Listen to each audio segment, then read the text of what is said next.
On a voulu l'interdire à un moment donné. On nous a menacés. On a même dit aux Russes qu'ils n'ont rien à faire au Mali. J'ai dit aux diplomates qui ont tenu ce discours, j'ai rencontré certains à New York et après en transit à Paris, que le Mali n'est la chasse gardée de personne.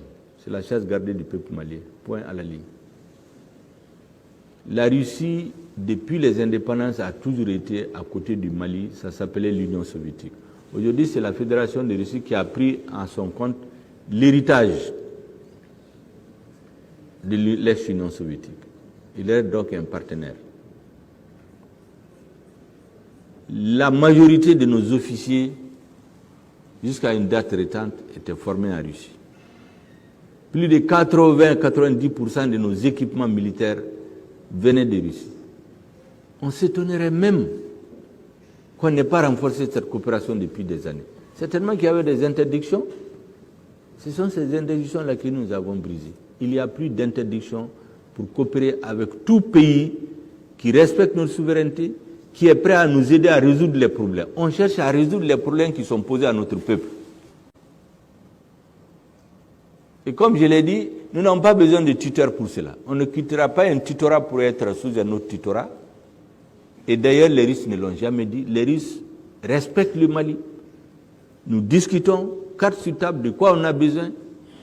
Et ce dont on a besoin, on l'achète.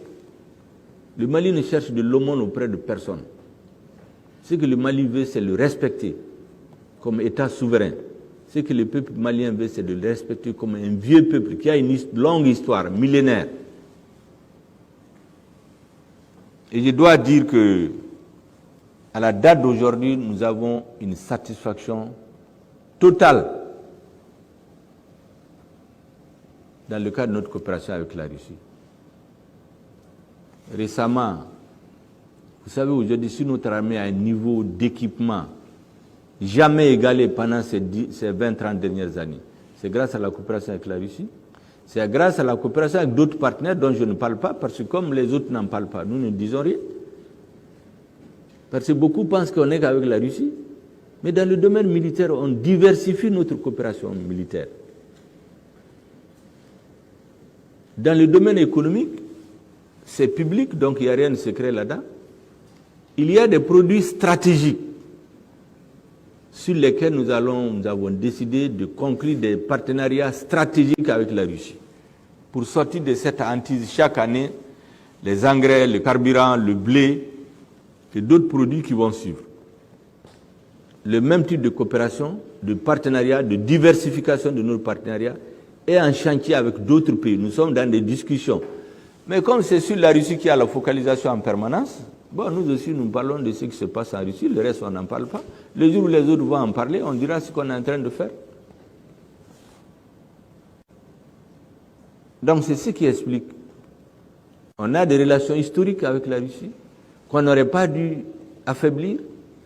Ensuite, aujourd'hui, la Russie nous a ouvert les bras lorsqu'on a été abandonné.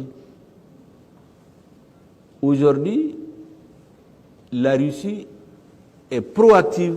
Notre délégation a quitté il y a quelques semaines. Moins de 10 jours après, il y a une délégation russe qui est venue, qui a négocié avec tous les ministres concernés. Nous avons signé des accords de coopération. Et les résultats vont être visibles dans les semaines et les mois à venir.